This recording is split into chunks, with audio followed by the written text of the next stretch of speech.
Call this meeting to order. Treasurer, take roll. Colonel Evans? Here. Mr. Grozan? Absent, he's ill today. Mrs. Ludwig? Here. Mr. Miko? Here. Mr. Naso? Here. 4 present, 1 absent. Stand for the Pledge of Allegiance. Pledge allegiance To the flag of the United States of America and to the republic for which it stands, one nation, under God, indivisible, with liberty and justice for all.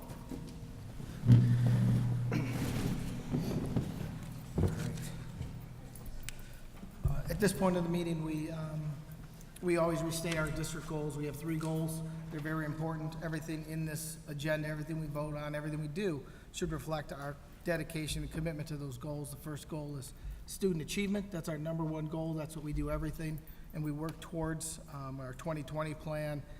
Everything that we do focuses on student achievement. Our second goal is financial prudence, and with financial prudence, we try to squeeze all the value out of every dollar that we get and maximize that education to the best of our ability. And the third one is community engagement, and with that, we utilize our community and their help and their knowledge and their expertise to help us work on goal #1 and sometimes goal #2. So we appreciate all their help, we appreciate everything they do and all the hours that they dedicate to our district. With that, we'll move on to recognition, which is our favorite part of the meeting. Thank you, Mr. Naso. We do have a number of recognitions this month, and we're excited for our employees that will be retiring. Sad for us. We're sad. That's why this is our favorite part, because they're going away and we love them. We do. We're such outstanding employees that make our district a special place. So I'm going to turn it over to our Assistant Superintendent, Jenny Pelko, who's going to recognize our retirees that are in attendance tonight. Jenny? Thank you, Dr. Ryba. I am going to go to the podium tonight for our recognition.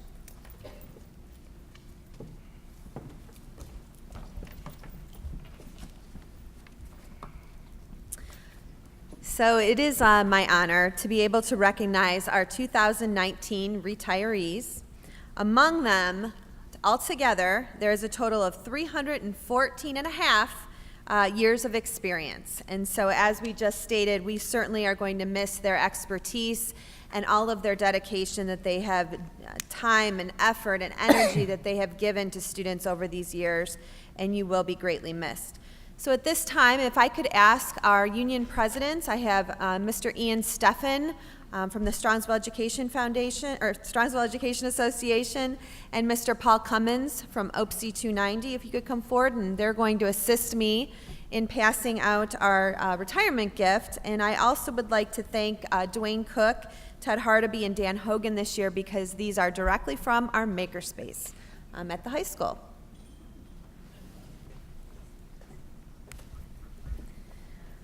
Our first retiree, assistant principal from Strongsville Middle School, Mike Vukovich.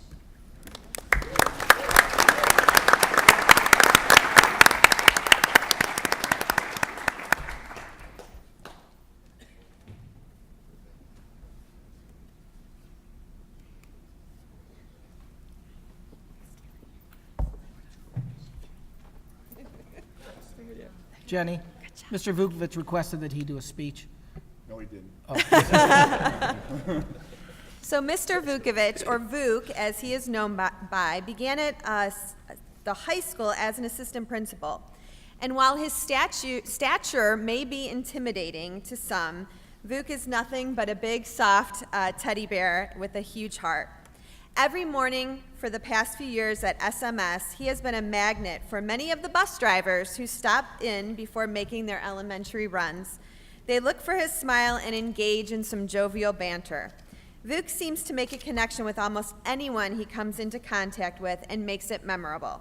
He is the first person to offer up lunch money to a student who may have left their lunch at home.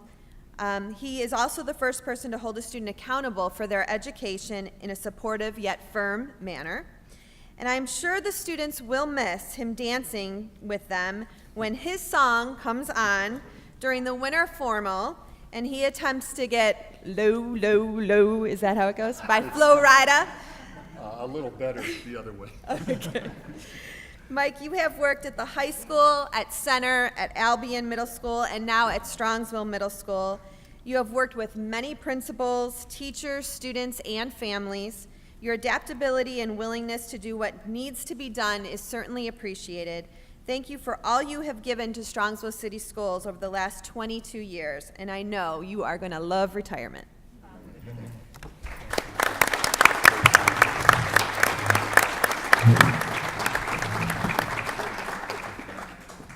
Thank you, Cameron. Run the gauntlet, buddy. Thanks for everything. Thanks.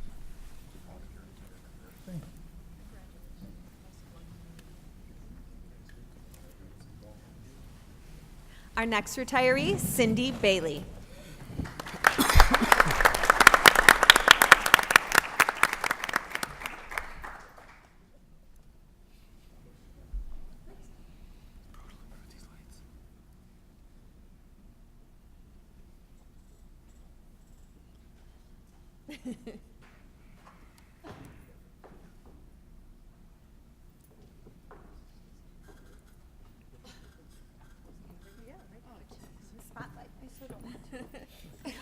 Mrs. Bailey began teaching at Drake Elementary in 1990.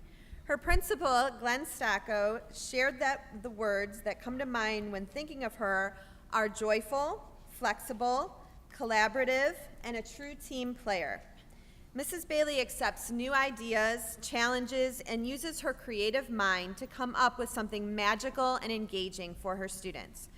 She is not afraid to laugh at herself and never takes anything too seriously, which I'm sure has served her well while she's teaching those first graders. I had the pleasure to know Mrs. Bailey both as an employee and a parent, and you definitely have excelled at both of those important jobs. Thank you for your passion for this job for the last 29 years, and congratulations to you on your retirement.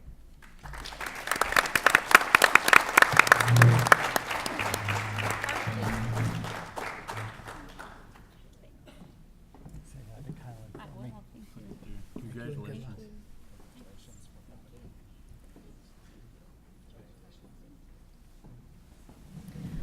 Our next retiree, Miss Mary Dadian.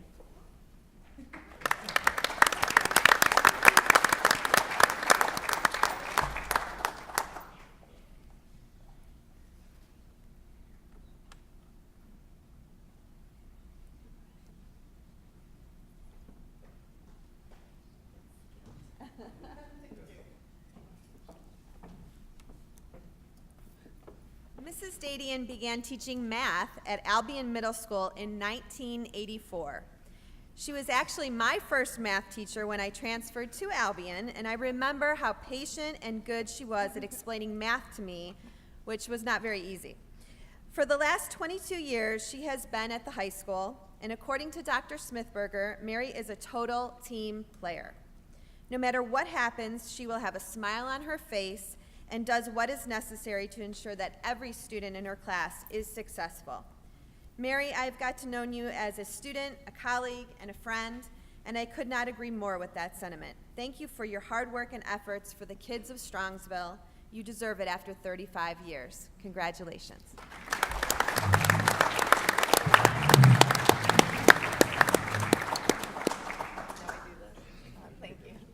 Mary, thank you so much. Thank you for all the time you spent with Kirsten. You're welcome.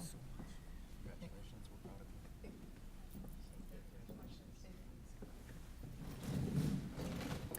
you. Mrs. Janet Dodash.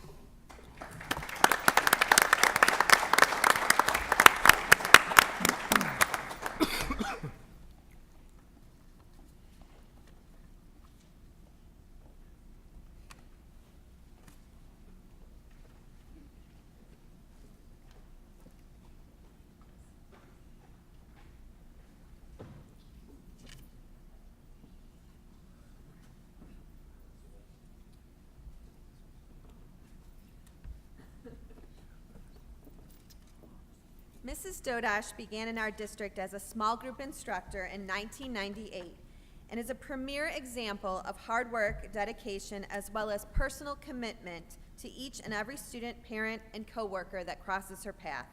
She has high expectations for her students and puts in the time to ensure that those standards can be met by arriving early and staying late regularly. Even upon one's first interaction with Mrs. Dodash, it is obvious that her purpose within the school is much more than just to teach academics. She identifies and nurtures the unique strengths of each child and helps them to excel in their own ways with positivity and support. Her co-workers describe her impact on those around her throughout her years in Strongsville as beyond measure.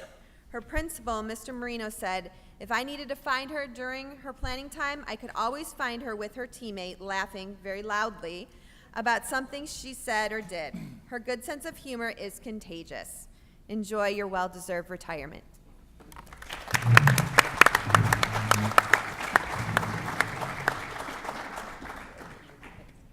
Congratulations, Janet. Thank you so much. Good luck in the new house. Thank you.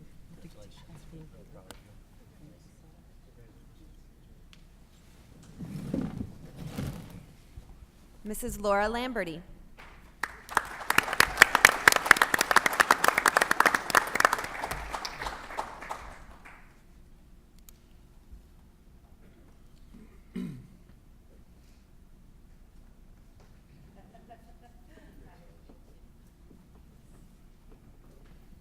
Mrs. Lamberty began her tenure in Strongsville in 1987, teaching math at Strongsville High School. According to Dr. Smithberger, her principal, she makes high-level math and computer science accessible for kids.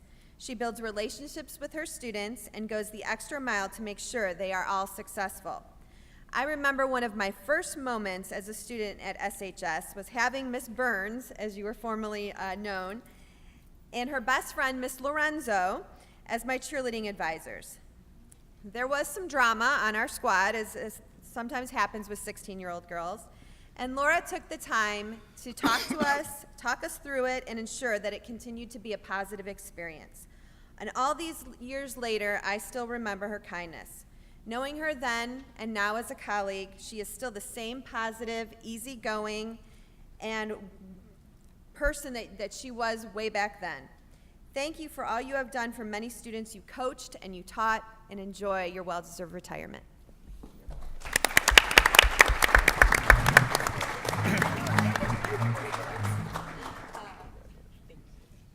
Congratulations, Laura.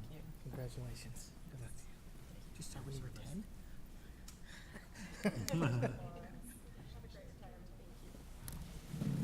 10? Mrs. Kathy Maynard.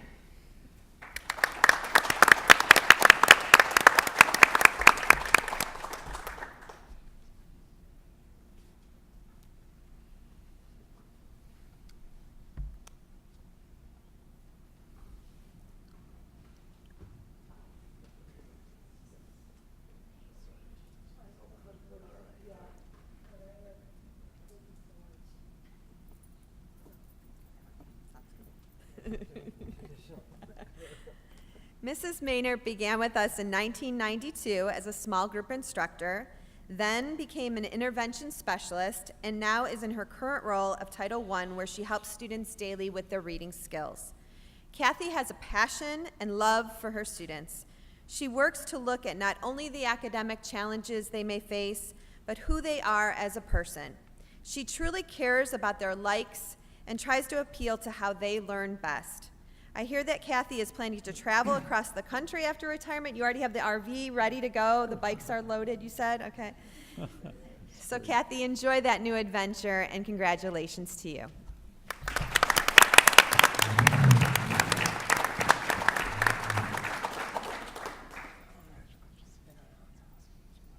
Thank you so much. Appreciate it, ma'am. Congratulations. Good luck. Thank you. Thank you for teaching our children.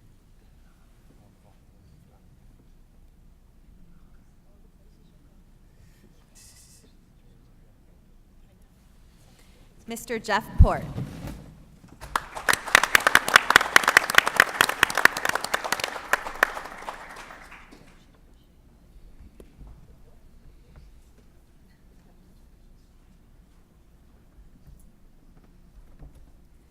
Mr. Port began teaching English in 1988 at Albion Middle School. Mr. Port always looks for ways to extend learning beyond the classroom. Mr. Dietrich, his current principal of Strongsville Middle School, shares that in his first years at Center, he encountered a car with an odd-looking person or creature sitting in the passenger seat. So out on the sidewalk, there was a man with a video camera. And so he, Mr. Dietrich, and Mrs. Izo walked over to inquire what was going on, and the gentleman said, well, I'm Jeff Port from Albion Middle School. He then proceeded to tell them that he was shooting a pride video and that the creature was his life-size fish that he brought with him for part of the skit. So before they knew it, Jeff made them both stars in this bizarre yet positive video for kids. And he is a creative, positive, spontaneous, and if you know Jeff, that is a typical thing he would do, is create something like that and in a unique way. And so I thought that we were going to lose the fish, but you just informed me that it's staying at the middle school. So when you walk by, like at night, it just is there and scares you. Are they going to dress it for the holidays like you do? I hope so. Okay, very good. The stuff to do it. All right. Well, thank you for leaving that behind for us. Congratulations, Jeff, on your retirement.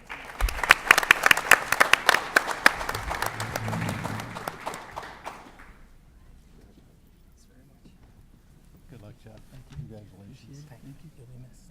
Great. Congratulations. We're proud of all your work.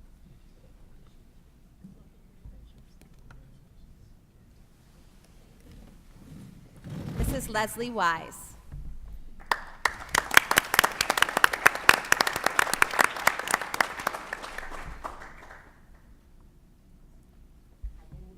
didn't go all the way to the back this time. Thank you very much.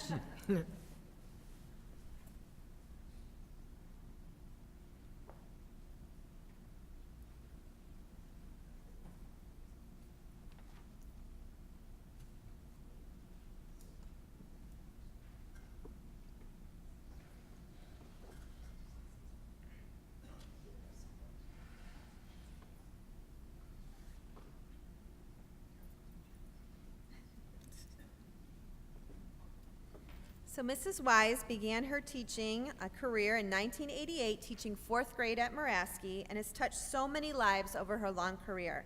Just the other day, one of our police officers that was stationed at Kinsner for the day saw Leslie walking down the hall from a distance. The police officer leaned over and asked Mr. Marino, her principal, if it was Mrs. Sedlock, which was, I'm assuming now Wise, right? Yes. And proceeded on a 10-minute tale about all the experiments and fun he used to have in her class. He told the stories in such detail that she obviously had an impact on him. If Leslie had that big of an impact on this police officer from 25 years ago, who knows the influence she's had on countless others.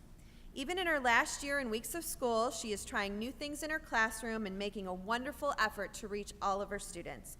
She is not going quietly into retirement. She is planning on an economics extravaganza. She's talking one-on-one with students and attending meetings to ensure everyone and everything continues to be better. Leslie's professionalism, dedication, and countless hours helping others is very much appreciated. Thank you for your service to the students of Strongsville City Schools, and congratulations to you.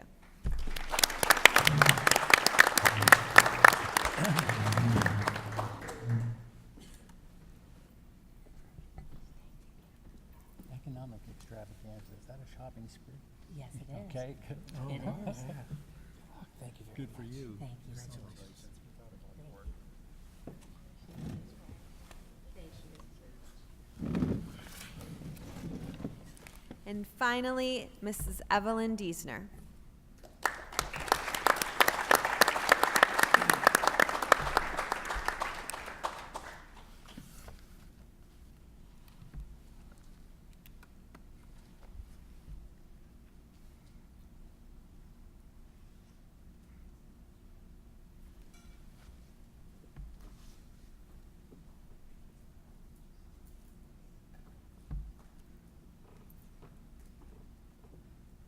Evelyn has worked in Strongsville City Schools since 1994. She began as an aide at Chapman Elementary and became our athletic secretary at the high school in 2005. She is beloved by our coaches and parents and highly respected for her knowledge of the athletic office. We regularly get comments from other districts and their athletic directors raving about how professional and kind she is as she works with them. Thank you, Evelyn, for your service. your ability to work with so many personalities and everybody needing something at a moment's notice.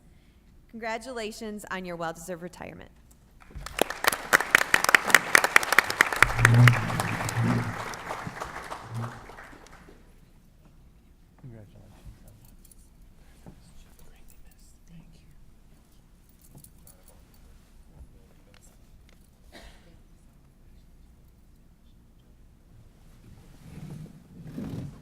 So congratulations to all of our retirees, and enjoy your final last 2 weeks of school. Evelyn, you still have, I think, a little bit longer, like a month, so sorry about that, but you'll be here for a little bit longer.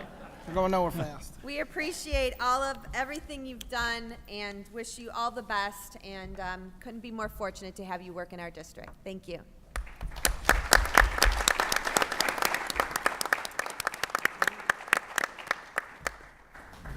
Congratulations to everyone, and I'm sure some of our teachers were thrilled to hear that. Years. The years, and that you were their teacher. I'm sure that was a lovely parting. Well, I appreciate everything everybody's done for our district and the impact that you've truly made, as Jenny has said, and we're going to continue to hear this evening about the impact that our staff and teachers have on some other outstanding students. So at this time, I'd like to bring Ms. Frenchek and Ms. Mason up to the podium to share some of the successes of our DECA students this school year. Molly and Jessica?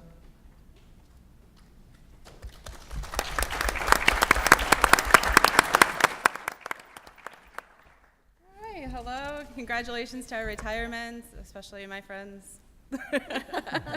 Okay, so DECA is a marketing association for students who are interested in careers in hospitality, finance, entrepreneurship, and marketing. So today I have with us our state qualifiers. Some of them were unable to come due to the variety of other events that high school students have going on at this time of year. So I will read the ones that are with us because the list is very lengthy and it's very nice outside. This year we had an outstanding group of students again that joined us for the state competition. And it's fun when we go to states and people say, oh, there's kids from Strongsville in our heat. We're never going to beat them. So, and these kids prove that to be true once again. So I just also want to say thank you to Dr. Smithberger and Dr. Tamino, who, or Mr. Tamino, not doctor yet, who continually support us in this program. And all of the teachers that I work with in our district are constantly raving and wishing that they had that type of support when they join us at competitive events. They both come down and after a long hour on a Friday and spend the night with 60, 80 high school students overnight with our group. And to give up their time like that is very appreciative for our group and our team.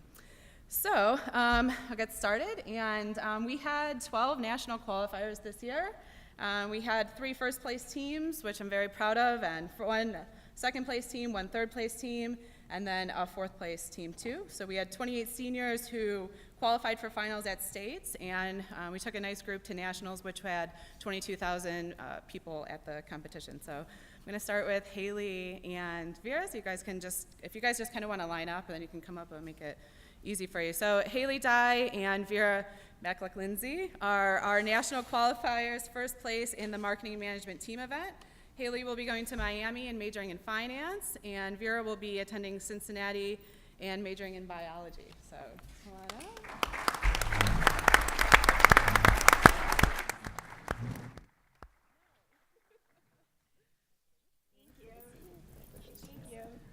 Next we have first place winner, Hannah Lepowski. She is going to Ohio State and majoring in neuroscience.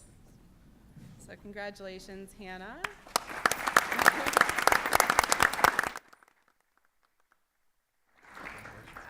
Next we have the team of John, who goes by Jack Mott, and Andrew Askey in the entrepreneurship team event. Jack will be going to Ohio State and majoring in finance and accounting, and Andrew will be going to Cincinnati and majoring in engineering. So congratulations to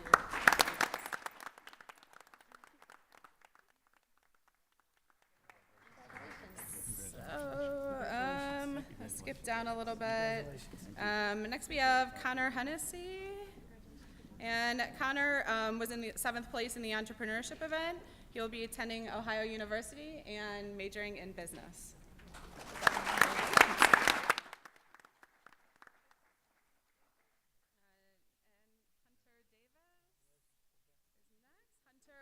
Placed 7th in the state in the automotive services event. Hunter will be attending Akron University and majoring in marketing. You're welcome. Congratulations. Next we have Sasha. Sasha, your partner's not here, is she? No, she's not. Sasha is going to Ohio State University and will be majoring in nursing. So congratulations, Sasha. Next we have Kat Kazer, and her partner's not here tonight, but Kat is majoring in teach. She's going to be an educator at the Bowling Green State University.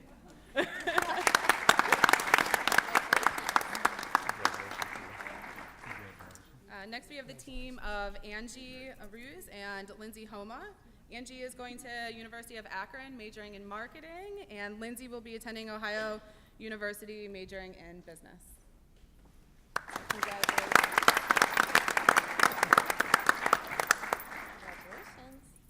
And that's all the students that I have here with me tonight. I hope I didn't miss any of you. So Ms. Mason's going to talk about the junior students that are here tonight. So thank you guys very much, and congratulations to all of our students and competitors.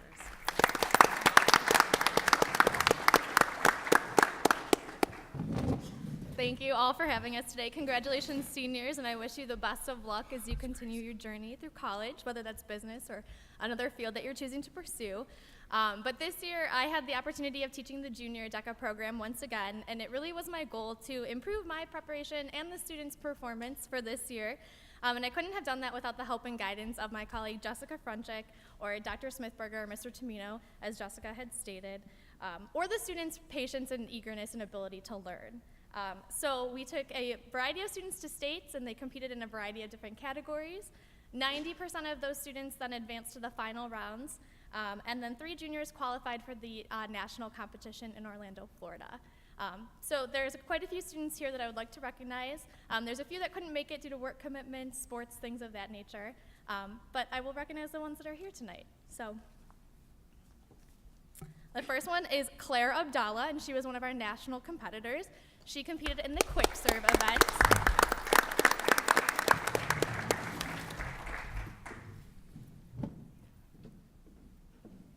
Another student I would like to recognize is Tyler Hausum, and his partner unfortunately couldn't make it tonight, but they were state finalists in the financial services event.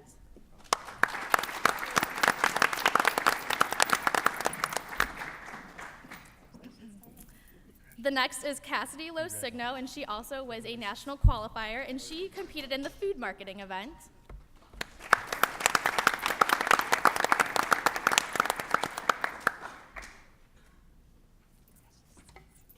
We also have a team here with us today of Paige Pusatello and Samantha Perrin. They were finalists in the business law and ethics category.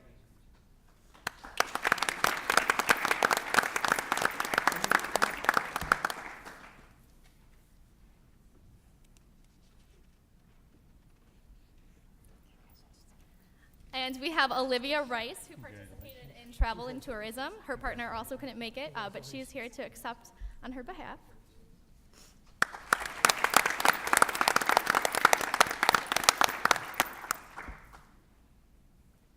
And last but not least, of the people who, is this on? The people who are here today is Cameron Modelewski, and he participated in the business services event.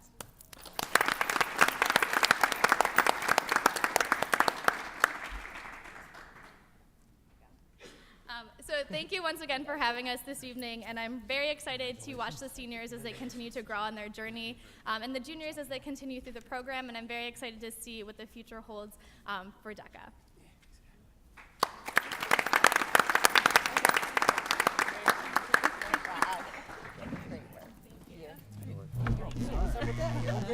Congratulations. Good call, good call. Congratulations, thank you. Snuck up on you.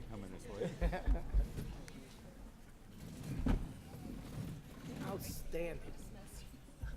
Not yet. They're out. Would you already dismiss the class? Not yet, not yet. They don't.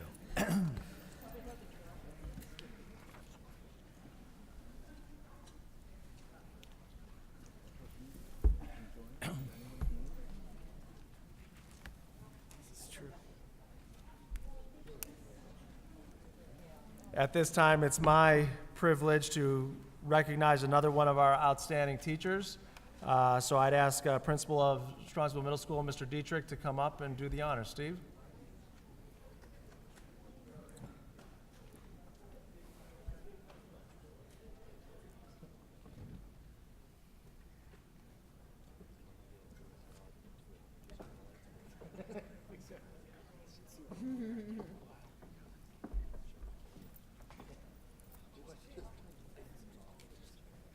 All right, good evening, ladies and gentlemen of the board, Dr. Ryba, Mrs. Pelko. So those of you that might know Karen here know that this is not a comfortable place for her right now. Okay, being up here by herself, she'll be the first one to not accept recognition from others. She comes every day, she does her job, and she does a fantastic job. Well, Karen has been named the Ohio Art Teacher of the Year for Northeast Ohio by the Ohio Art Education Association. Now, Mrs. Schindler has worked in the district now for 32 years. I've had the privilege of working with her for 4 years, but I gotta tell you, each and every day and each and every year, you would think that this is her first year in education. She has that motivation, she has that hunger, that drive, and that's what makes Karen so special.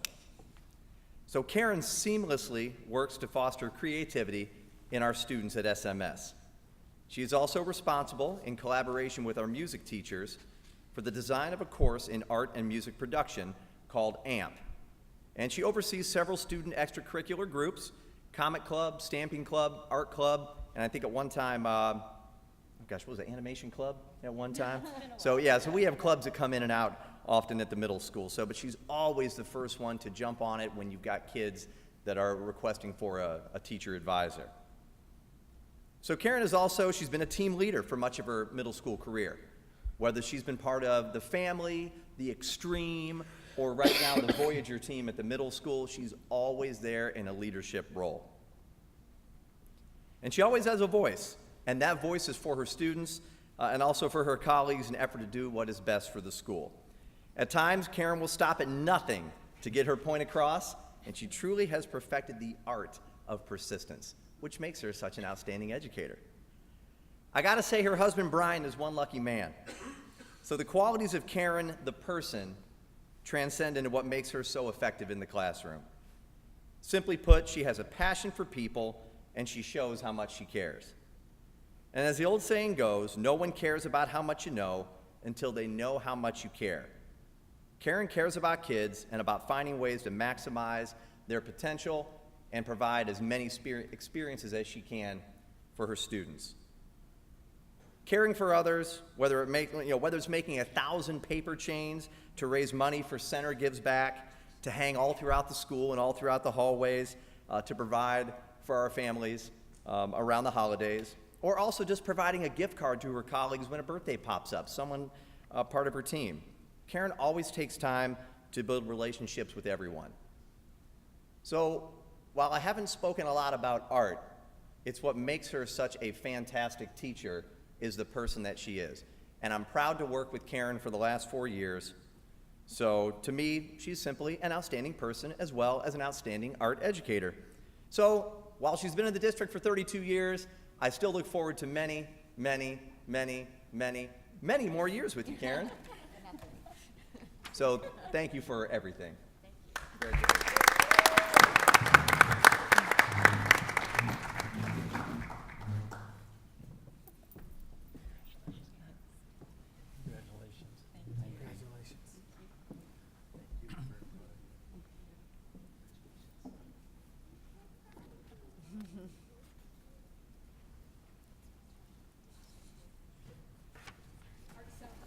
Good job.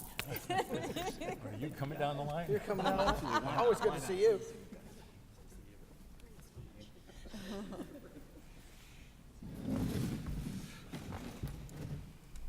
Thank you, Karen, for all you do. I couldn't echo what Steve said more. You're truly a phenomenal person, a phenomenal educator, and we're lucky to have you. And Steve, great speech, man. You did a great job recognizing all that Karen does for our kids. So I know our kids didn't need a cue to excuse themselves from the meeting, but our adults, I can't really see a lot of people out there, but if there's still staff here with their families that want to leave at this time, now would be the time. Mr. Naso, I would ask if we need a screen for the next few presentations before we all leave. If it's okay with you, maybe if you want to do public comment and approval of minutes, and then George and I can just put our stuff together where we're using the screen. Okay. Public comment? We have none, so that was easy. Approval of minutes. We have the March 21st and the April 4th minutes to approve. Can I have a motion? So moved. Second. Motion by Duke, second by Jane. Thank you. Any discussion? I'm sure we've all read them. George, take roll. Colonel Evans? Yes. Mrs. Ludwig? Yes. Mr. Miko? Yes. Mr. Naso? Yes. Motion passes. Motion passes. All right, so at this time, I will, if the board would like to go to the seats in the auditorium, I'll go over the superintendent's report and the timely information, then I'll turn it over to George for his treasurer's report.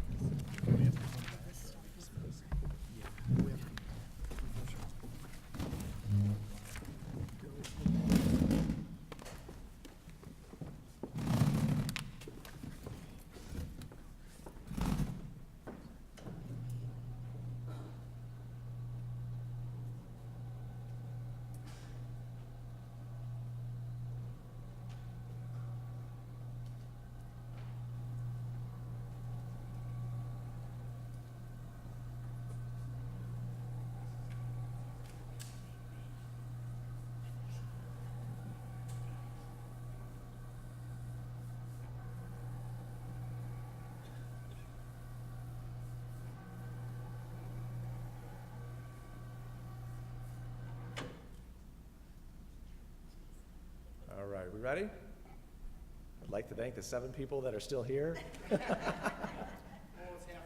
That's right. There we go. Well, before we get started, obviously with the timely information, just want to share, Mr. Naso said at the beginning of the meeting, what we stand for, what we work towards, and what we drive towards every day with academic achievement and growth, financial prudence, and community engagement.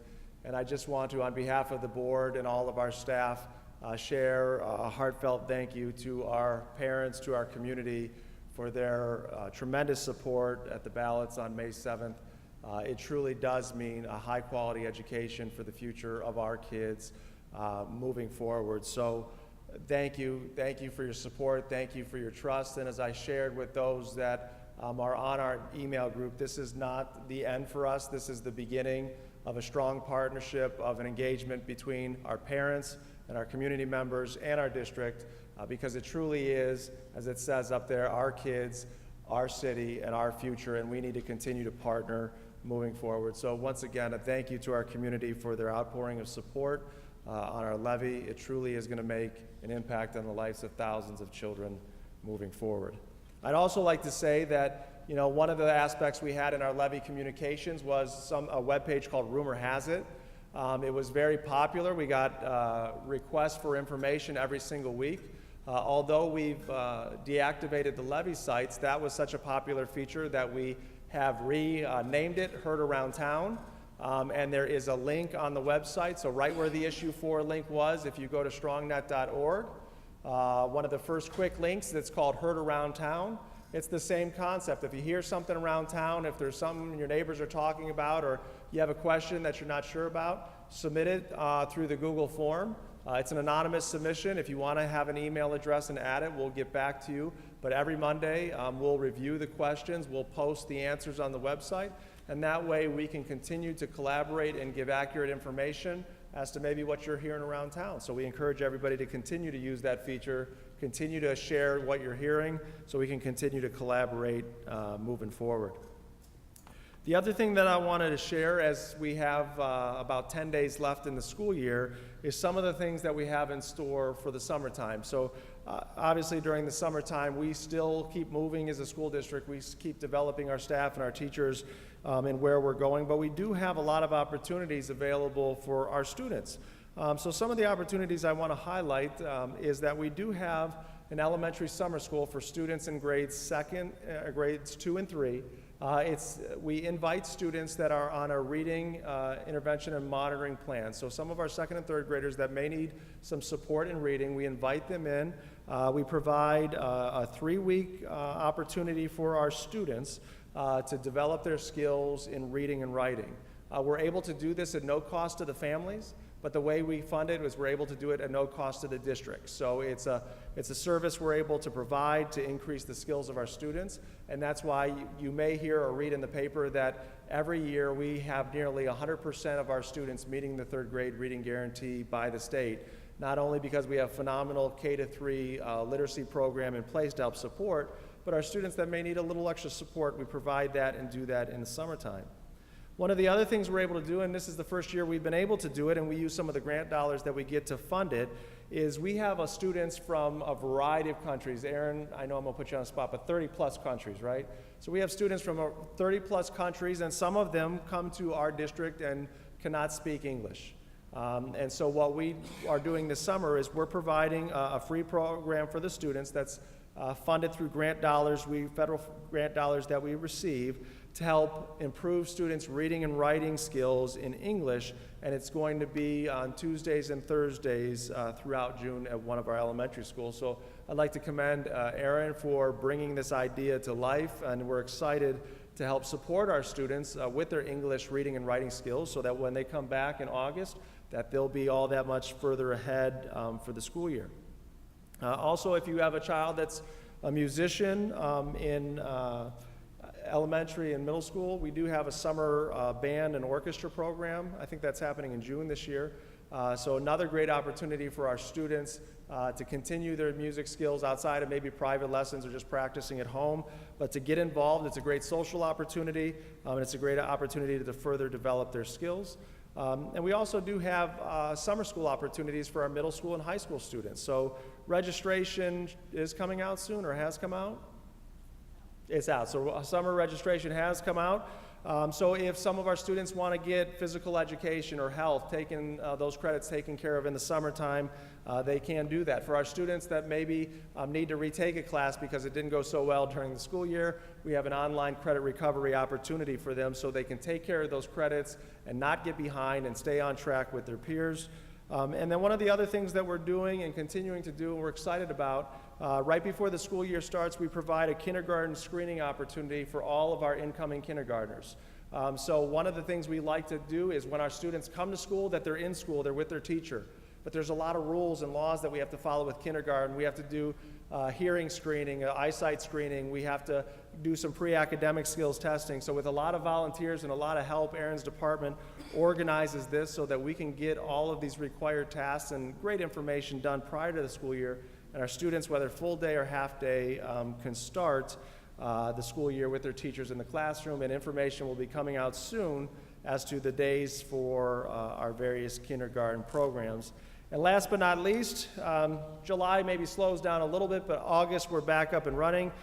Vicki, the last few summers, has done Makerspace summer camps, and so this one is titled A Little Bit of Everything. So starting August 1st and ending August 13th, there's day-long or half-day camps at all of the elementary schools for students to just get in there, get creative, create, collaborate, learn some of our low-tech and high-tech opportunities in the makerspace. So if learning how to sew, Ozobots, Raspberry Pi, green screen technology, makey, animation, Spheros, or just creating with duct tape is up your creative alley, come and check it out.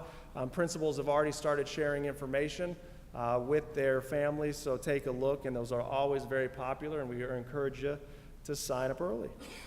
And then finally, just timely information. Obviously, it's a busy time of the year. We're in the last few weeks of the school year. But tomorrow, I want to invite everybody. We have an art show here at the high school. It's a phenomenal art show. I mean, if you have not been here to see the talent of our students and all the different mediums of art are here from 6:30 to 8:30 p.m. Around the high school commons, but in the gym.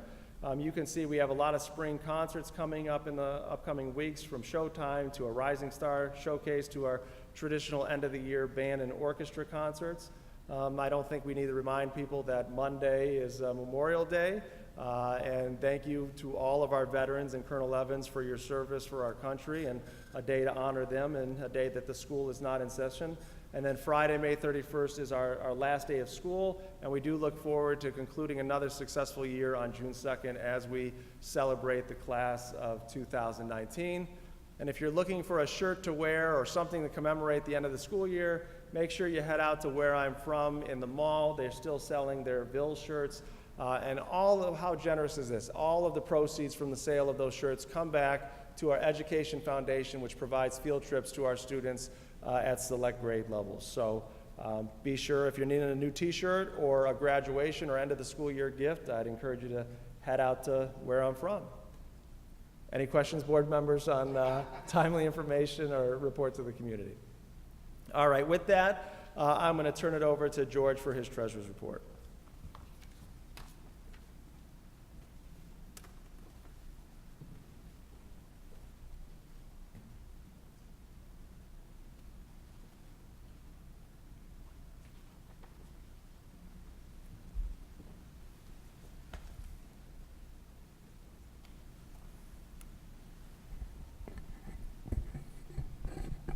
Good evening. All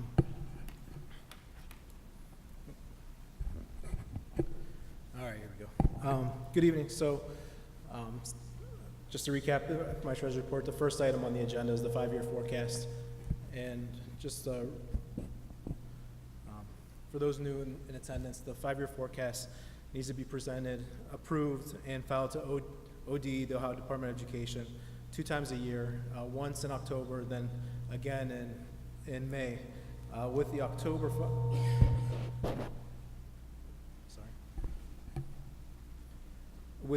filing. Our fiscal year is July 1 through June 30th. So with the October filing, it's tied to our annual budget, and then in May, as we're getting close to the end of the year, it's a recap of how we're trending and getting us ready for preparing the budget for next year.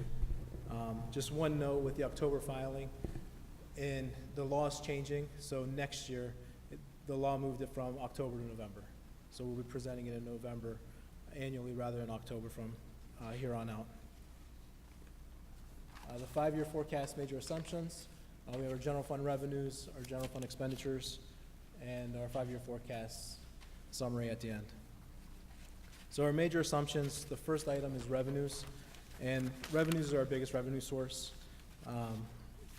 And to go, one of the things that impact the property tax are a major revenue source, and one of the things that impacted is collection rate and the collection split. And what the collection split is, we have taxes are billed and assessed on calendar year basis, and our fiscal year overlaps 2 calendar years. So depending on how payments are made, the splits sometimes get impacted.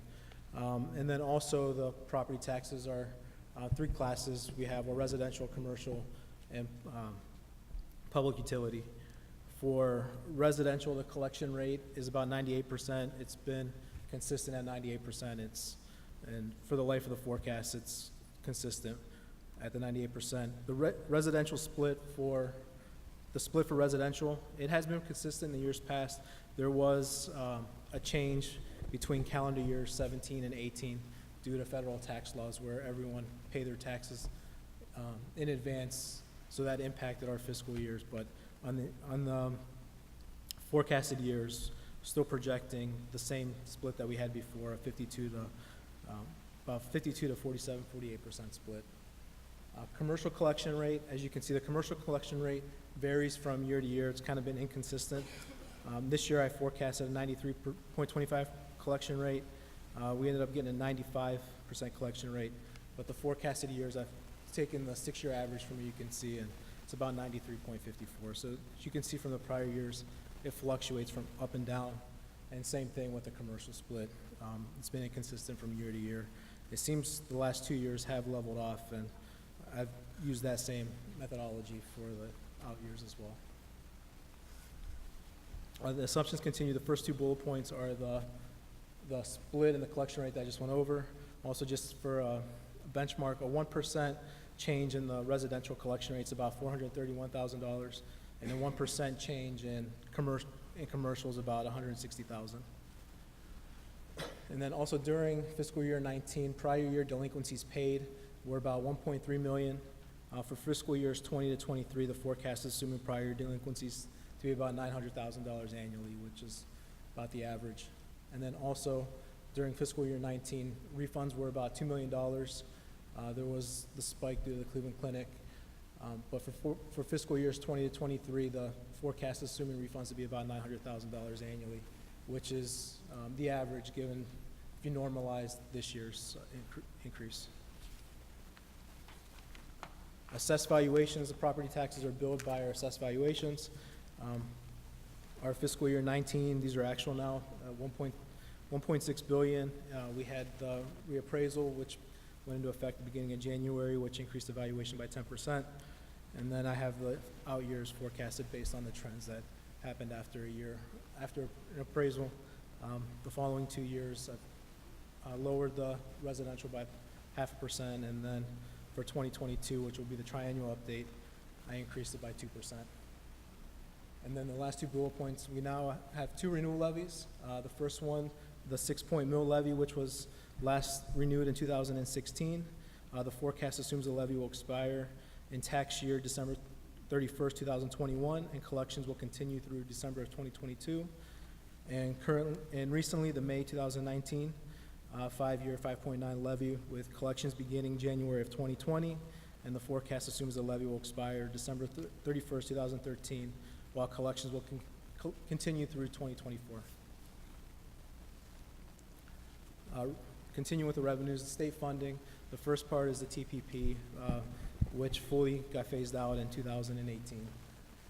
And then state funding continued. The state funding formula, currently there's a proposal with the governor's biennial budget, which had different variations of the state funding formula, which is still currently in legislative negotiations. But for the 5-year forecast, I'm assuming the current funding formula that's currently in place, as that is what's still written into law. There was one that was recently released by the House of Representatives for approval, and it's basically leaving the formula the same, and they also added wellness dollars. Based on the recent simulations, we're set to receive $175,000 in 2020, and then in 2021, $251,000. Restricted for wellness, and we're still trying to figure out what that means, but it's more for wraparound services for what we're thinking mental health and some services related to around those needs. Those numbers aren't figured in the forecast. That's still a forecast. That budget still needs to go to the Senate, which will probably have their variation, and then ultimately approved again by the governor. Expenditures. Expenditures were including the phase 1 reductions of $1.1 million that were presented a few months ago. Staffing assumptions down. Everything stays the same. We'll be down 3 positions from this year to next year. We had the forecast, or we had the assumption of the closed buildings, healthcare rates to increase 7% each year in the life of the forecast. We had a 7% increase from 18 to 19. And then also we have the $500,000 placeholder for technology upgrades in the life of the forecast. So overall general fund revenues, total revenues are $72.2 million. Of that, our biggest piece is the local taxes, which is about 70%, and then the state foundation at 14%. Revenues are property taxes. Property taxes, we should get about $49.3 million this year. We did get our final settlement. That's what the number came to be. There might be a chance that we might get an advance on the July settlement, which will be for fiscal year, for the next fiscal year, either at the end of this month or next month. And that roughly is about $200,000 to $500,000. Last year we didn't get one. This year we may, but it's not any more money. It's just shifting from one fiscal year to the next, so it nets out.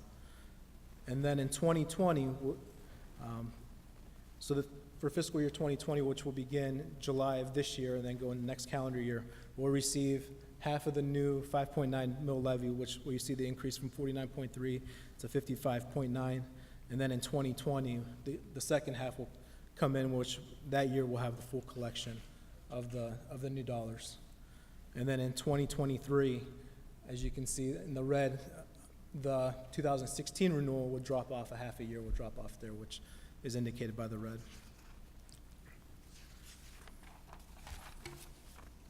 State Foundation, this year we're estimated to receive 9.7 million, next year about 9.6, and the difference between the two is this year we received about $70,000 for a 2018 adjustment that was paid in August of this year for last year, so it's relatively flat. Property tax allocation, this year we're set to receive 6.1, next year increase 200,000, and the following year another 200,000, and that's for the homestead credit. The rollback is taken off for the new levy, but there'll still be the homestead credit for that new levy. Other revenues, this year we're set to receive about 6.8. 3.6 is from TIF revenues, and of that 3.6, 1,050,000 is the Cleveland Clinic settlement that we're receiving this year. So it was one-time dollars for this year, which is why there's a decrease from 6.8 to 5.2 in the following years. And then other revenues consist of kindergarten pre-K tuition, pay to participate, interest revenue. Interest, we're looking around $700,000 this year. And then for the following years, I've increased the interest at $800,000, $860 for the last 2 years of the forecast due to the influx of the new revenue that the district will be receiving. And then moving on to expenditures. Overall, our total spend for this year is estimating to be about $73.2 million. Of that, 58.2 or 80% of that is salaries and benefits. And then the second biggest chunk is professional services at 11.8. And then material supplies, equipment, and other objects round out the rest of the budget. Salaries we're estimating to spend about 41.5 this year, and then the out years increase about 2.5 to 2%, which is based on the current contractual agreements that we have in place as of now. Benefits. This year we're estimating about 16.7 million. Next year will increase to about 17.9, and the increase is due to a 7% health increase. And the other increases are, yes? Oh, really? Wow. So the comment was that Mr. Naso, at the Cleveland Port Authority, they saw a 14% increase in their health care. And ours, we've been fortunate the past few years. This year we did have a 7%. The year before we had a 0 and then a 3. So we've been trying to maintain our costs, and we're also currently looking at other ways to keep that percentage down. And the industry standard for school districts is around 12 to 10%, so we're under that as well. Purchase services, we're looking to spend about 8.6 million this year, and then the out years is somewhat consistent. You'll see an increase from last year to this year, and that's due to a few things. One is timing of when some of the bills were paid to kind of overlap fiscal years. And then also I moved, we have our IDEA B grant where we paid some of our purchase services there. I swapped out salaries for purchase services between the general fund and the IDEA B grant, which shows the increase there. But in net to the general fund, it was a net 0. And then also utilities have been consistent, about 1.4, have a 4% increase each year. And then the red is our tuition to other districts. And that's for students that are resident students that go to other districts, that the tuition dollars follow them. Next, materials and supplies. Materials and supplies make up about $2.3 million of our $73 million budget, about 3%. Those fluctuate from year to year based on need, and as you can see, it's textbooks, instructional supplies, and other, which is office supplies, custodial supplies, bus maintenance, bus repair supplies, and maintenance equipment. Other objects. The biggest one there for 2019 is transfers to other funds, and the reason for the increase from last year to this year is you can see in 2018 there were hardly any. We weren't able to get the transfers done and by the time we closed out the fiscal year, so we had the 2018 transfers done in July, which there's 2 fiscal years in one in 2019, which is the reason for the increase. And then other objects consist of county fees, audit fees, insurance liability, bank charges, and professional memberships. So that rounds out expenditures. Overall, the general fund summary. Looking for this year, our revenues to be about 72.2 million, which is slightly higher than the October forecast, which is due to 3 reasons. One, as I shared a few months ago, our property tax revenue came in about $1 million, or 2% higher than what was originally forecast, which was due to 3 reasons. One, the collection split and the collection rate was slightly higher, which was about 300,000. The other was the refunds. This year, for the second half, we paid slightly less refunds were paid than what was anticipated, and then delinquencies were about $300,000 higher than what was originally projected. And then interest has been doing really good. Interest is about $400,000 higher than what was originally forecasted. And then we also had about $500,000 worth of unexpected refunds of prior year's expenditures from the BWC, which the BWC is earning interest as well, so they're refunding us back on our prior year premiums. And so far to date, we've got about $500,000 back from that as well. Those were, I'm assuming, one-time dollars, as if they, there's no indication it will continue, but if the market is doing as well, we might get some of that rebate back. And then the Cleveland Clinic settlement, which we received in December, which was not known at the time of the October forecast. It's about $1 million. So this year, we're still looking to deficit spend about $1 million. And then the out years, when the levy finally kicks in, if you recall, in the previous forecast, it was all red.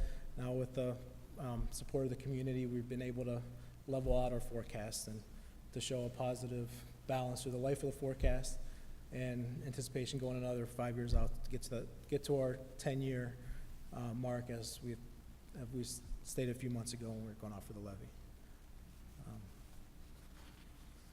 And I should show this slide. Sorry, this slide showed the renewal levy on the bottom in the 2016. This is the one I was trying to show, but the bottom number is the same.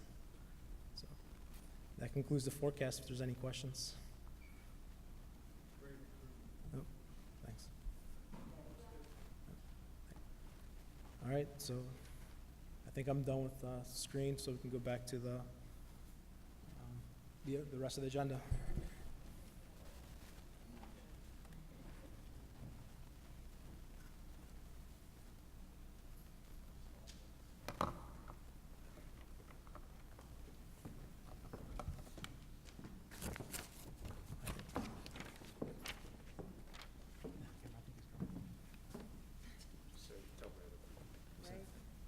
Hey, Ray?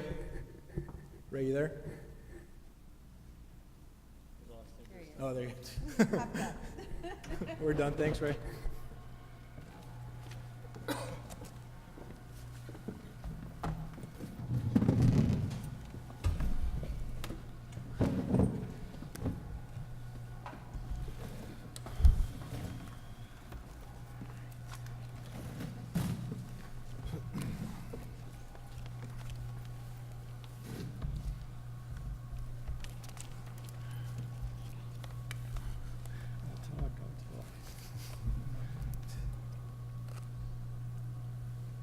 You're still up, George. Yeah, so under Treasurer's Report, the 5-year forecast was item A. Now moving on to item B, which is the financial month report ending April 30th, which is an Exhibit B. C, grant approval. We received a $550 grant for first grade literacy from the Strongsville Education Foundation. D is an amendment to the appropriations, which is primarily due to item C, appropriating for the grant, and also a federal fund adjustment that the state had awarded us additional dollars last month, but they made an error in their calculation and reducing it a little bit. So we're netting out to about $6,000 in that adjustment. And then the last item is item E, North Coast Therapy, and that's our 2019-20 contract for OT-PT services for the for the 19-20 school year, which can be found in Exhibit D. And that concludes my report, if there's no further questions. All right, Moving on, we'll go through our department reports. So first up is Steve Breckner with the business service report for the month. Steve?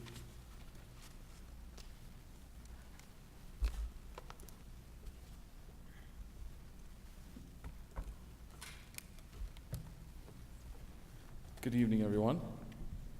A few items for you here on this agenda for business services. The first one is student accident insurance. Be resolved upon the recommendation of the superintendent that the Board of Education accepts the proposal of Guaranteed Trust Life Insurance Company through Love Insurance Company as a student insurance program for the Strongsville City Schools for the 2019-2020 school year. Be it further resolved upon the recommendation of the superintendent that the following be adopted. All students participating in interscholastic and intramural activities shall either purchase the appropriate insurance coverage or present a waiver signed by the parent or guardian. Such waiver shall release in all authority or in charge from any liability resulting from medical claims. Can I have a motion? So moved. Thank you, Duke. Second. Second, thank you, Jane. Any discussion? George, take roll. Colonel Evans? Oh, wait. I had Sorry. a quick question. Mr. Breckner, we have the insurance. Do you have any idea how many students utilize the insurance? I don't have that number on me, I apologize. Okay. It'd just be interesting to know, because we go through this, and I'm just curious what the utilization, how many are using it. I noticed there was a separate football waiver, so it'd be interesting to see those numbers also. Okay. Any other questions? George, take roll. Colonel Evans? Yes. Mrs. Ludwig? Yes. Mr. Miko? Yes. Mr. Naso? Yes. Motion passes. The second item is baseball and softball field rental fee rates. Be resolved upon the recommendation of the superintendent that the Board of Education approves a rental fee rate of $50 per hour for the baseball and softball fields at Strongsville High School. Can I have a motion? So moved. Thank you, Duke. Can I have a second? Second. Thank you, Jane. Any discussion? I do have one question. Okay. When they rent the fields, do they have access to the concession stand or bathrooms or the school, or how do teams For the baseball fields, they just strictly have access to the fields. okay. If they rent the stadium, there's a specific price that includes full use of the stadium. So there is no access to the high school. We do have, at some of the properties, there are porta potties that are brought in during the summer months for baseball games that are there, that are provided by, they work with us to have the facilities brought in. Any of the outside fields, unless they rent the full Pat Catan Stadium, do not have access to any other Okay, and that's aspects. not required by anybody, that you have to have those facilities available? No. Okay. And just as a clarifying point, as you know, the board approves rental rates every year. In the fall, we did realize that our only athletic field rate was $150. That was truly intended to be for the football field. We did have quite a bit of interest in the baseball and softball fields. Mr. Breckner did a comparative look at surrounding districts, and $50 is a comparable rate, so that we can be accurate and have the authority to charge what we feel is a more commensurate rate with those fields. We need you to approve this additional part of our rental rate plan. I do have a question I just thought of, actually. Do we ever think about any kind of a security deposit in case there's damage done to the field? That's part of the contract, the facility contract that they sign, is that they are liable for any damage that could be had on the property. So that's a part of, they have to provide a statement of insurance to us so that we're not liable for that, and a part of that contract they signed to use is that piece, that if we find the property, whether it's in our building or on an athletic field, is damaged, that they could be held liable for it. Okay. I was just thinking it might be easier to have it in hand than have to go after it with a lawyer. It's, to be honest with you, Steve could probably talk more detail, but we appreciate the rentals that we have, but getting the custodial costs and the rental fees and the cleanup and prep time money in an expedient fashion is a challenge enough at times, and so I think adding more costs is going to Not that we couldn't do it, but it's going to be more challenging than it already is with the rental process. And pay up front. Okay. Especially with the loss of Evelyn, it's gonna be Yeah. even more difficult. Yeah. With that, can we take a vote? Colonel Owens? Yes. Mrs. Ludwig? Yes. Mr. Miko? Yes. Mr. Naso? Yes. Motion passes. The third item is a discussion item. This is the time of year where Lori Sinek, our Transportation Director, and Erica Tressler, our Assistant Transportation Director, and I have many conversations about route efficiency. We'll review the current routes from this year and then look at going forward. Not only our internal students that go to our buildings, but also students who are transported by us to private schools in the area. As we've had those conversations and as we've reviewed, we do from time to time have some of these schools that come up and we consider them for what we declare as impractical transportation. And there's some caveats in the law, including distance, number of students, cost of transporting on a bus that we would provide and a route we would provide versus something called payment in lieu of, which is a government or a state program where the school district gives a mandated amount to parents who are not going to our schools but yet are within a mandated zone, time, mileage, and we pay them then a yearly rate to transport their students to those schools. So what we are looking at doing is these three schools, Lake Ridge Academy, St. Adelbert, and Holy Name High School. We are looking at them and seeing if it is going to be a situation where it's impractical to transport those number of students.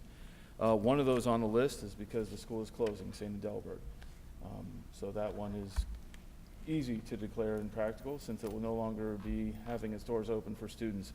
The other two, we are going to be looking at what is the ratio, what is the number of students that were transported this year, what's the trend, and if we were to say declare it impractical, how many of those students would we be having to pay the in lieu of if parents sign up for that program?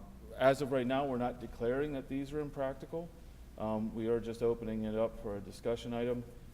From here, we will be sending letters to parents of these students to say that this school is being considered for impractical transportation. We've done that in the past. Parents can then contact transportation or they can contact my office and voice their concern that that would happen. That will also help us indicate how many students would actually be transported on our bus, which helps again make that decision. How much do we pay them? The state minimum is $250 for the year. So as a practical example, one of these schools that's on the list has a possible 25 students that could ride the bus to this school. Now, don't quote me, my numbers may be off, but the average ridership is 3 students. So as we take a look at, is that close to accurate? Correct. So as we take a look at sending a bus to a school for 3 students is not responsible for us in the use of the taxpayer dollars to do that, but we also want to provide a service to our families that go to private or parochial schools that were in the guidelines. So as Steve said, sends a letter, basically says, you know, in a very nice way, hey, there's of 25 students that could ride, we're only seeing 3 that are interested this past year. Let us know if you're interested in riding the bus, and depending on the numbers will depend on whether we offer payment in lieu of or whether we offer transportation. And last year when we did that, we got very few responses for another school and we're offering payment in lieu of because I think we had 1 or 2 parents say that they wanted transportation, the rest said that they didn't. So this is our way just to, you know, continue to be fiscally responsible and continue to communicate with our communities as enrollments change at these parochial or private schools in the area. If they would stay in our district and be a walker, are they still eligible for transportation to a school that would not be within our district? Say that again.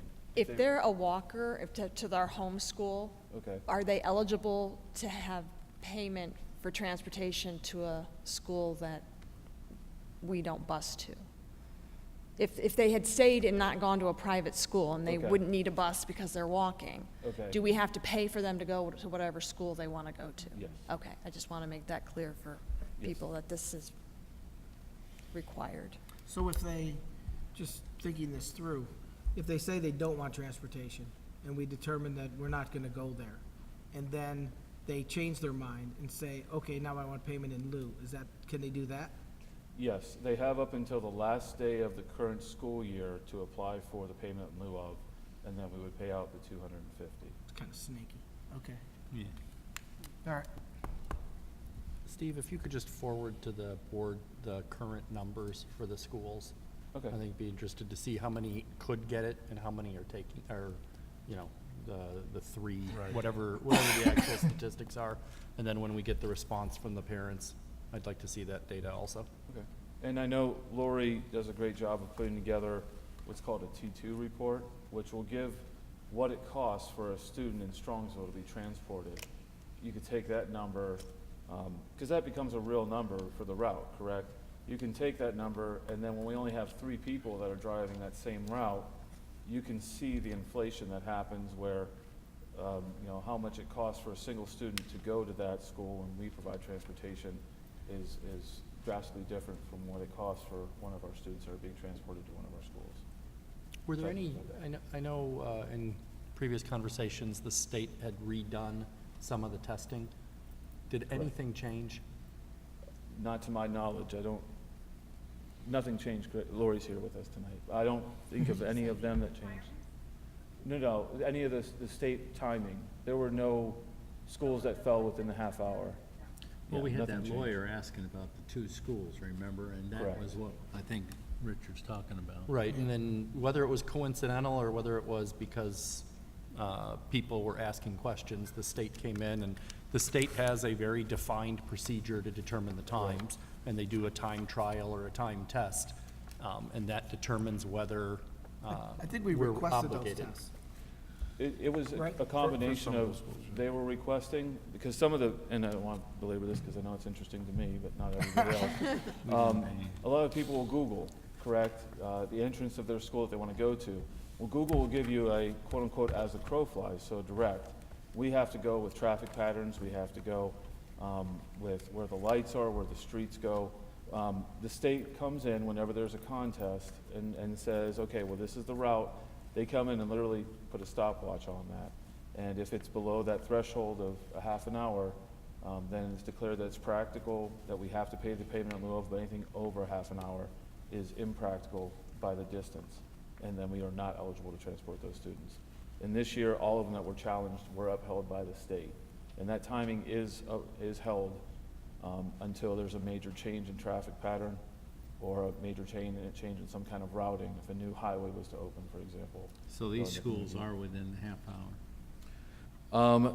One of them is for one of the elementary schools. The Lake Ridge Academy is 29 minutes, .97, or like, it's 29.97 was the timing. And if we don't have a kid in the elementary school, if they're in middle school or high school, we don't have to transport them? Correct. Okay. They actually start from where the central pickup point is. So for Lake Ridge, it's Sarar and the high school, right? Correct. So the high school was over the 30 minutes, so we do not have to transport. Sarar was under the 30 minutes, so we would have to transport for the elementary age students. Okay, thank you. All right, thank you. The last item on here for the business services are the list of gifts that have been given to the district. The first gift, the Strongsville Instrumental Boosters, Music Boosters, donated $3,725 to the Strongsville High School Piano Fund. Joyce Reed donated 2 sewing machines, machine table, machine case, fabric, and polyfill, valued at $700 to the Strongsville High School Makerspace. Larry and Linda Beer donated $400 to Chapman Elementary School, with $100 each to be designated for Mrs. Russo's and Mrs. Kimmett's rooms, leaving the remainder to be used at the principal's discretion. Heinen's Grocery Store donated $440 to Strongsville High School through the Teaming Up for Education program. Giant Eagle donated $548 to Strongsville High School through the Apples for the Students program. And finally, the Strongsville Rotary Foundation donated $2,419.40 to be used for seating in the Strongsville High School Connections Lab. the end of my report. $7,500, that's a lot of help. Thank you, Steve. Next up, we have Aaron Green, our Director of Curriculum, with the curriculum report for the month. Aaron?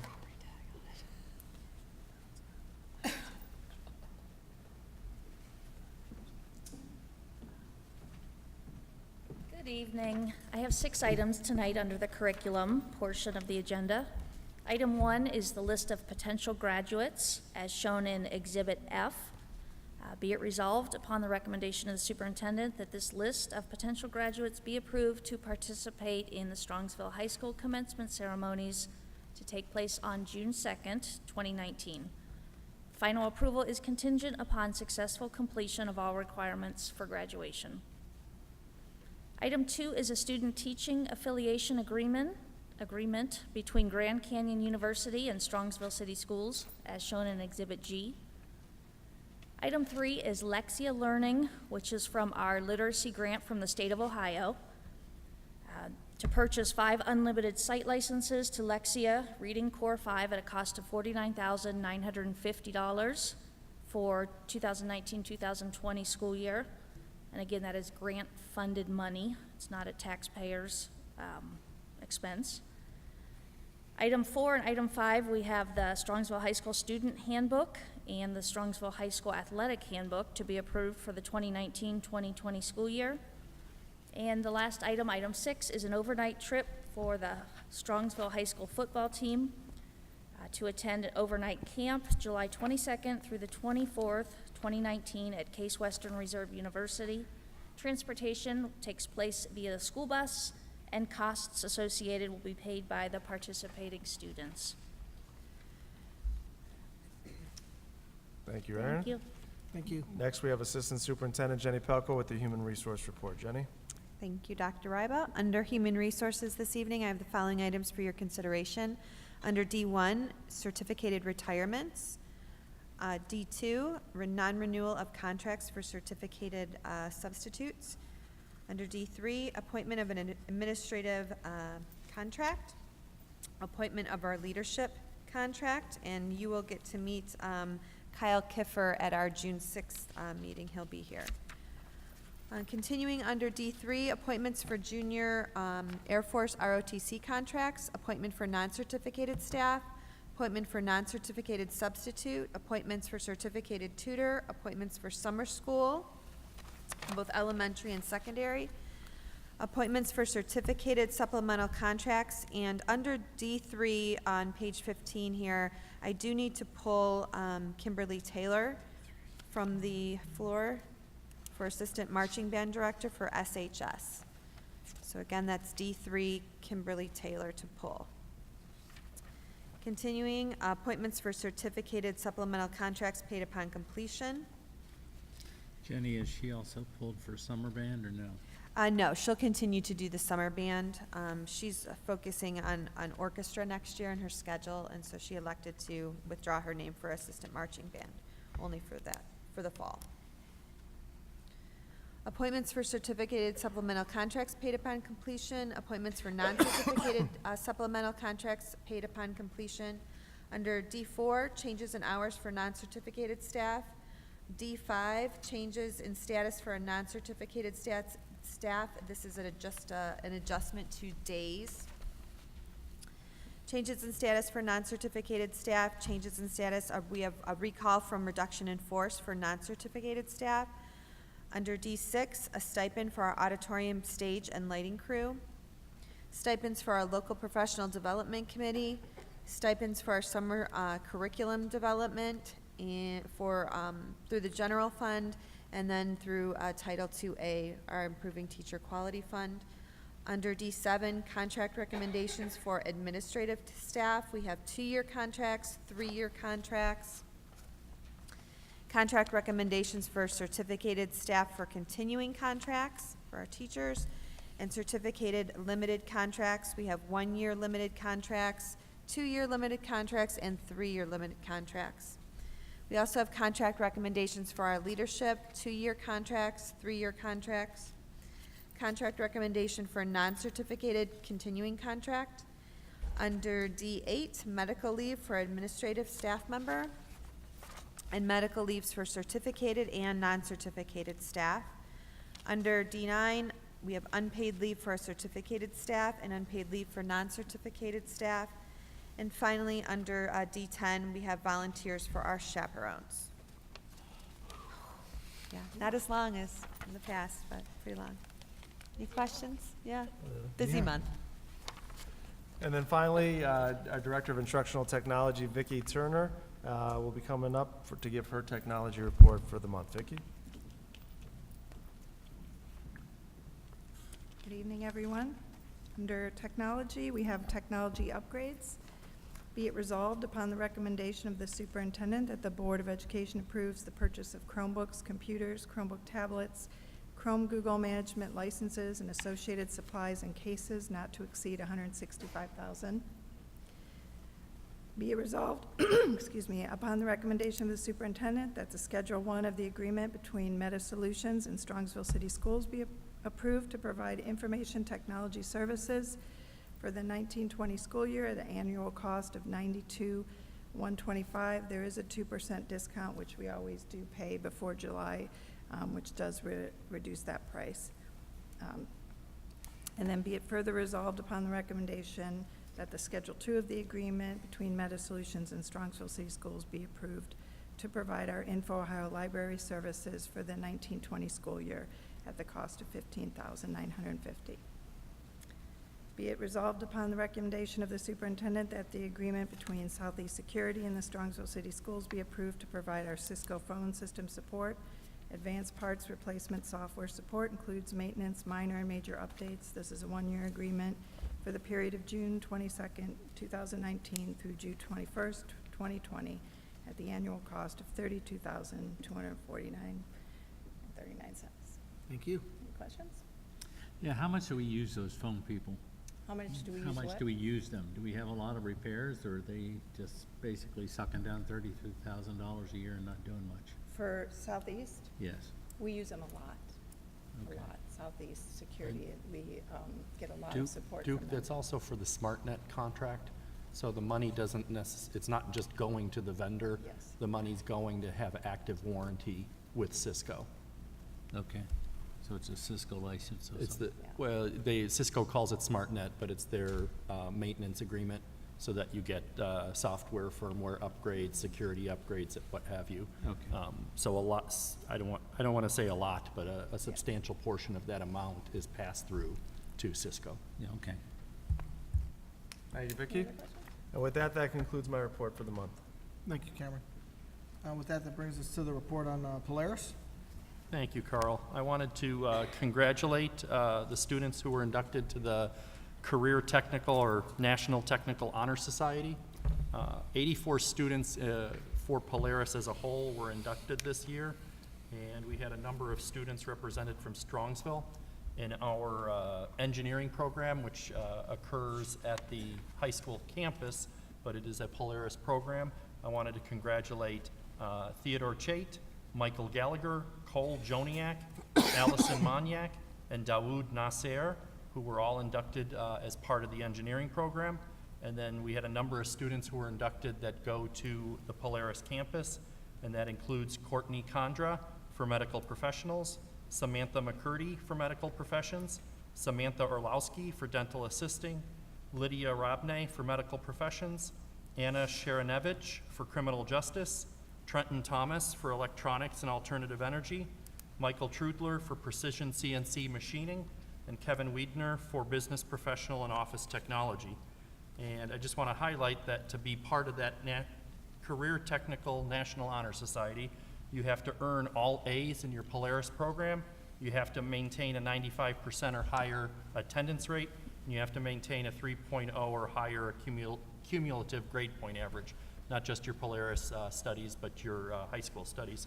So I wanted to congratulate all those students for being inducted to the Honor Society, and let them know that it's important because they become examples to all the other students around them, especially the younger ones, so you can see what you can accomplish. I also wanted to give a shout out to Strongsville Middle School.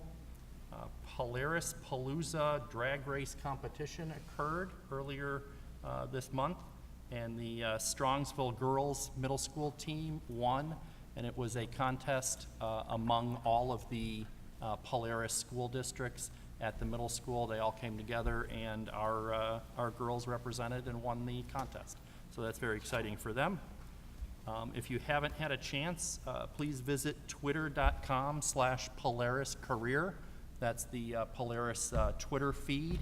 And I just wanted to give shout outs to Emma Downard, Tom Sobinski, and Paige Myers. And if you go to that site, you can see them. They're all for their respective programs, whether it's medical professions or electronics and alternative energy or cosmetology. In the last month or so, they were all ambassadors for their programs, along with supporting our district or coming from our district. And then the last shout out is to Mrs. Behenna, who back in April, as part of her SMS Medical Detectives class, they dissected sheep brains. And that's all I'm going to say about that. And that concludes my report. Excellent. Do you want to move on to legislation? I will. The main topic right now, as most people know, is our biennium budget. Last week, the budget passed out of the House and is now in the hands of the Senate for their additions or their amendments. I think a lot of people realized, although there was a lot of excitement for a new funding formula for education, that was put on hold. It didn't receive enough support from the House leadership, and so the budget came out copying the governor's recommendation from his initial budget, which basically means everything stays the same, and Strongsville will stay on the guarantee. We will receive a little bit of extra money according to the proposal for the wellness programs, which would be welcome.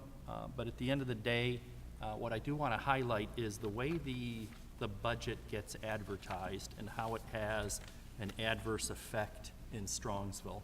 And so my example is the City Club of Cleveland talked about the House bill budget, and they're going to have one of their City Club luncheons about the House bill budget. And in it, they say significant items in the budget include personal income tax cuts, more money for education, public health programs, and children's services. And even from the House leadership's press release when they passed it, the key provisions of the bill include record funding for Ohio schools and adds $125 million more over the next 2 years. And I think it's important to highlight that when the way the message is given is that the state is giving more and more money, it gets out in the general public and people think that, well, Strongsville must be getting more money because that's all I hear about, when in fact, Strongsville either is losing money, and we have year after year with the TPP cuts, but overall, everyone gets more money. And I think it's particularly unfair when Strongsville is a net positive with city income tax. We send more money for city income tax down to Columbus than comes back to Strongsville. So I think it's important to understand that, because it does, messaging is part of the program, and I encourage everyone to continue to write Representative Patton and Senator Dolan that if we keep on having these record education budgets, people in Strongsville are smart enough to realize that if the message is there's more money being invested in education, but Strongsville keeps on getting cuts, we know But what's not happening. here. But we know what's happening, and what's happening is they're taking the money from Strongsville and delivering it somewhere else. And the only way to stop that is to make sure to be vocal with our state representatives. Richard, not only did that budget not increase our funding, there were a bunch of poison pills in there for education as well. I think Cameron would tell you. Some of the things in George, they incorporated several other bills that were outstanding into their budget bill that were things like for appraisals or for tax revenues of going, like a school district appealing the valuation of a place. And I think they also changed some wording on how like levies had to be issued and when levies could even be on the ballot. You can't put them on in August now, for example. So some of the things in there were good about maybe the distress commissions for school districts that are in distress. But a lot of the other things were just, it's just poor legislation, and we shouldn't stand for it as taxpayers.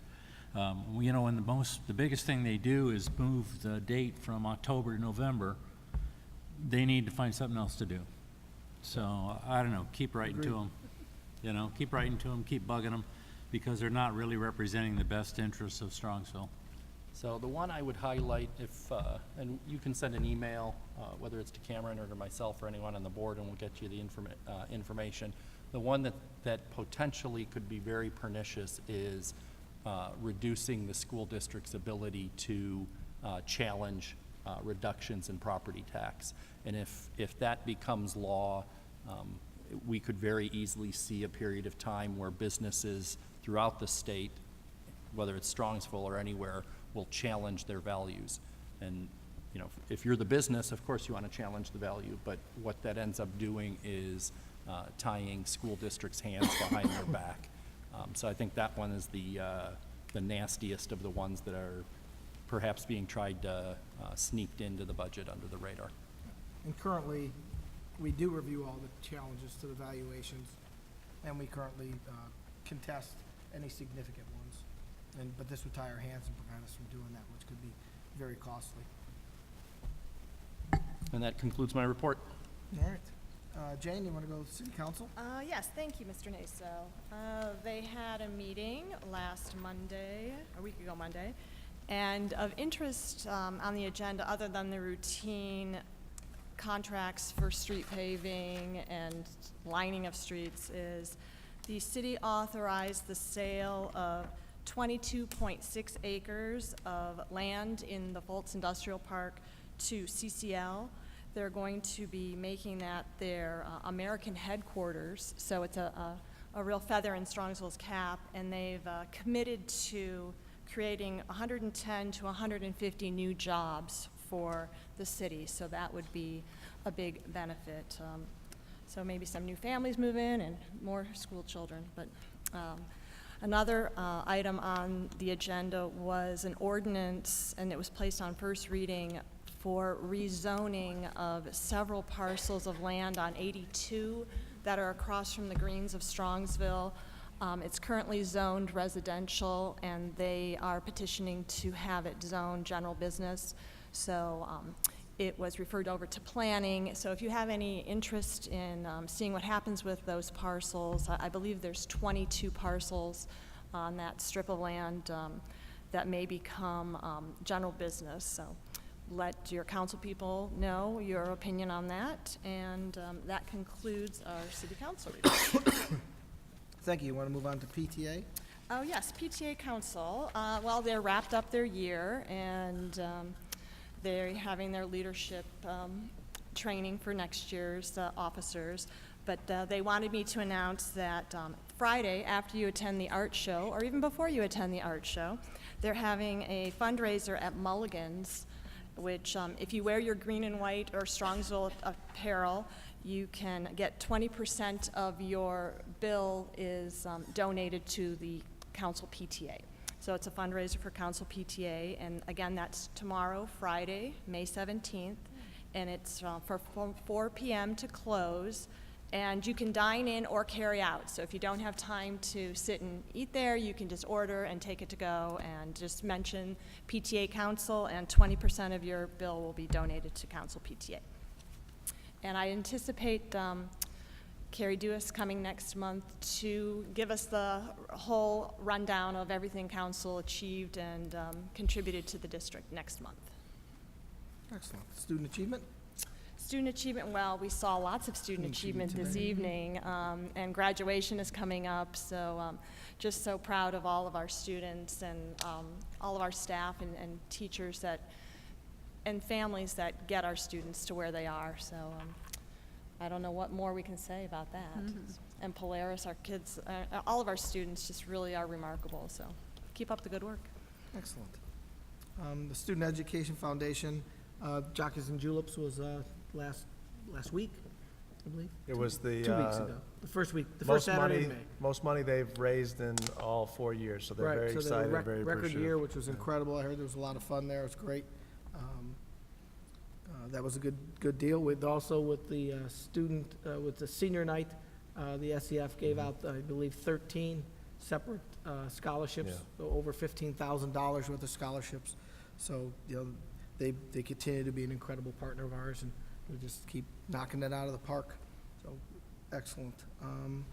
That's our liaison reports. Brings us to board committee reports. There was not a finance committee meeting since our last school board meeting.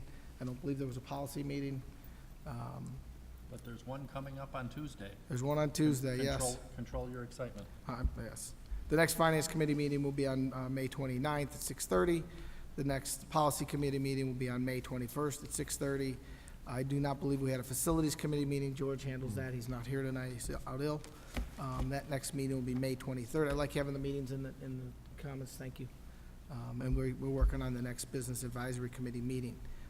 With that brings us to the consent calendar. Can I have a motion? So moved. Second. Jane with the motion, Duke with the second. There is one correction to the consent calendar. Item 10D3, Kimberly Taylor gets removed. With that, any other discussion on any consent items? Nope. Let's take a vote. Mrs. Ludwig? Yes. Mr. Miko?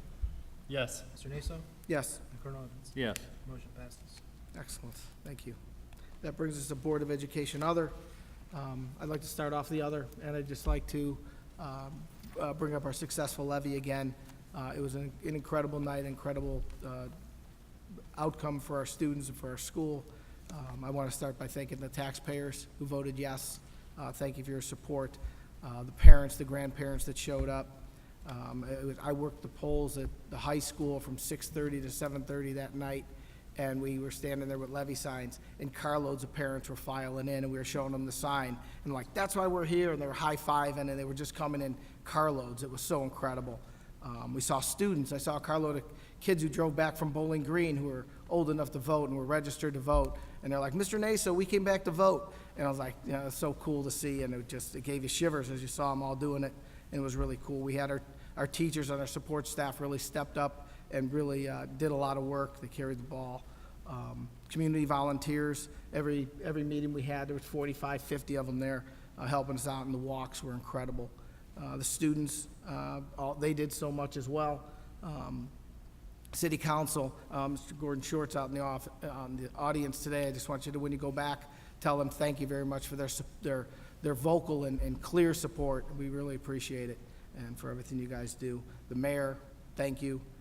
Business leaders in the community who helped us with the fundraising. Not only that, all the businesses who allowed us to put the signs in the window. Sometimes you talk to businesses, well, I don't want to polarize my clients because some are there, some aren't. And without exception, I think everyone we asked put one of our "We Are Strongsville" signs in their window. It was so great to see. All our neighbors who worked so hard for us, including Jameson Mag. I loved your video you put out on Facebook. It was really cool to see that. The list goes on and on. All the people who worked so hard to get that thing done, like superheroes, they came in and saved our schools, literally saved our schools for our kids. It was incredible.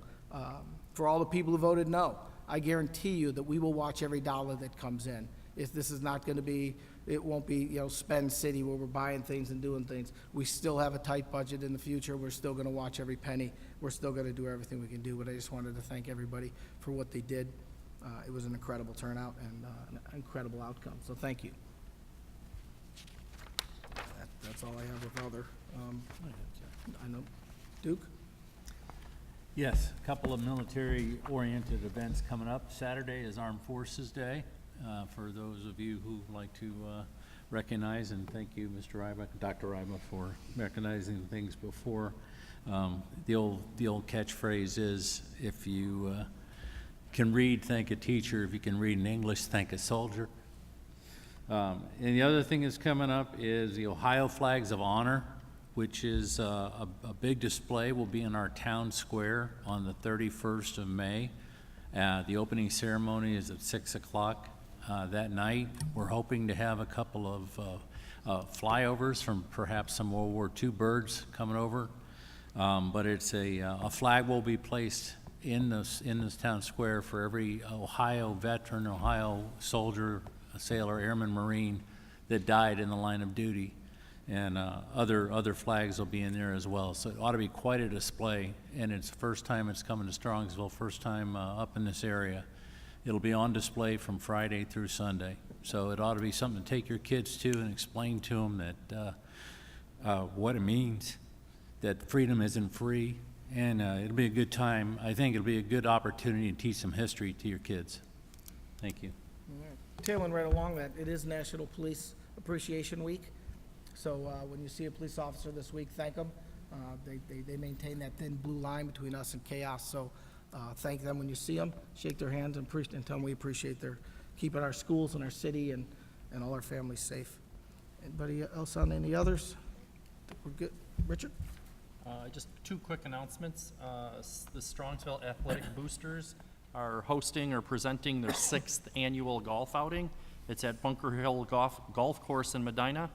The date is June 14th, 2019. It's a 9 a.m. shotgun start. Cost is $95 per person, includes 18 holes, breakfast, lunch, and dinner, drink tickets, a t-shirt, a goodie bag, and the opportunity to buy more stuff so that you can donate even more to the Strongsville Athletic Boosters. But it is limited to 132 golfers, and as of now, there are only 12 more foursomes left. So make sure to get it as soon as possible. Enjoy a nice day of golf, a nice event in general, and support our Strongsville athletics. And then also, it is that time of year. Strongsville After Prom is May 24th from 11:30 p.m. to 3 a.m. at the Rec Center. The theme is Cleveland Rocks. There'll be food, prizes, tattoos, casino, inflatables, a mechanical bull, caricature artists, and games. That's for the students. That's not for the adult volunteers, but we do need adult volunteers. So please contact Robin Micco at rcmicco@gmail.com if you'd like to volunteer. And I know I willingly volunteer every year and have a great time, and I sneak a tattoo in every once in a while, so I recommend you do too. And that concludes my others. Excellent. I think that's all our others. And with that, we have meeting notices. We have a regular Board of Education meeting Thursday, June 6th at 7 o'clock back at the Administration Building. And then we have a June 27th meeting back at the Administration Building. Both of those are at 7 o'clock. I do believe we have need for executive session this evening. To consider the employment of a public employee, to confer with an attorney for Board of Education concerning disputes involving the board that are subject to pending or imminent court action, and to prepare for negotiations or bargaining sessions with public employees concerning their compensation or other terms and conditions of employment. Can I have a motion? So moved. Thank you, Duke. Can I have a second? Thank you, Jane. Take roll. Kurt Ovens? Yes. Mrs. Ludwig? Yes. Mr. Miko? Yes. Mr. Nasto? Yes. Enter an executive session at 9 o'clock? Where are we going? Main office conference room. And we will not resume after. Everybody have a great Memorial Day weekend. Enjoy the warming weather, and we'll see you back here shortly.